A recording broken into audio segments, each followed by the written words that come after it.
কালিয়াচকে বিচার বিভাগীয় আধিকারিকদের আটকে রাখার মতন বেনজির ও উদ্বেগজনক ঘটনার তদন্তে মালদার মোথাবাড়ি থানায় পৌঁছেছে জাতীয় তদন্তকারী সংস্থা এনআইএ। জুডিশিয়াল অফিসারদের আটকে রাখার এই ঘটনাকে ঘিরে গোটা বিষয়টি তদন্তভার নিয়েছে এনআইএ। ইতিমধ্যে সংস্থার আধিকারিকরা ঘটনাস্থলে পৌঁছে তদন্ত শুরু করেছেন।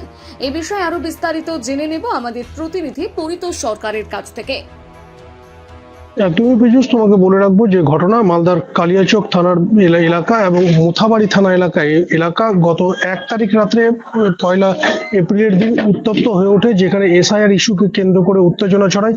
যেটা অভিযোগ, কালিয়াচক 2 নম্বর ব্লকের প্রশাসনিক ভবনে যখন জুডিশিয়াল অফিসাররা নিজেদের কাজ করছিলেন, এসআইআর এর সাপ্লিমেন্টের তালিকার জন্য যে ধরনের কাজ চালাচ্ছিলেন, ঠিক সেই সময় তাদেরকে আটকে রাখা হয়। দীর্ঘক্ষণ আটকে রাখাকে কেন্দ্র করে ব্যাপক উত্তেজনা ছড়ায়। পরবর্তীতে তাদের সেখান থেকে কেন্দ্রীয় বাহিনীর জওয়ান, পুলিশ প্রশাসন যৌথ প্রচেষ্টা গভীর রাতে তাদের উদ্ধার করে নিয়ে যাওয়া হয়। এই গোটা ঘটনার পর ইতিমধ্যে তদন্তে কেন্দ্রীয় তদন্তকারী সংস্থা এনআইএ এর প্রতিনিধি দল এসছে মালদার কালিয়াচক 2 ব্লক এলাকায়, এবং কালিয়াচক 2 ব্লক প্রশাসনিক ভবন চত্বর এবং মোথাবাড়ি থানা সেটি তারা পরিদর্শন করেছেন এবং কি কি বিষয়ের উপর ভিত্তি করে এই ধরনের ঘটনা ঘটলো, কেন এই ধরনের ঘটনা এবং উদ্ধার করতে কেন এতটা বেগ পেতে হলো কেন্দ্রীয় বাহিনীর জওয়ানদের, কিভাবে তাদেরকে কোন পথ দিয়ে উদ্ধার করা হয়েছিল, গোটা বিষয় খতিয়ে দেখা হচ্ছে। এবং জিজ্ঞাসাবাদের সাথে সাথে এই গোটা ঘটনায় পুলিশ কর্তাদের সাথেও কথা বলছে কেন্দ্রীয় তদন্তকারী সংস্থা এনআইএর প্রতিনিধি দল। ইতিমধ্যেই এনআইএ পৌঁছানোর পর গোটা বিষয় খতিয়ে দেখার পাশাপাশি এই গোটা ঘটনায় যেখানে পুলিশের পদস্থ কর্তারা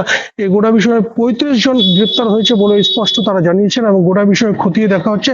এই গোটা ঘটনায় যিনি মূল অভিযুক্ত বলে পুলিশ তাকে শনাক্ত করেছে, তাকে শিলিগুড়ির বাগডোগরা এয়ারপোর্ট থেকে গ্রেপ্তার করেছে ওয়াফাকুরুল ইসলাম, যিনি হচ্ছেন একজন আইনজীবী, তাকে গ্রেপ্তার করা হয়েছে এবং গোটা বিষয় খতিয়ে দেখা হচ্ছে।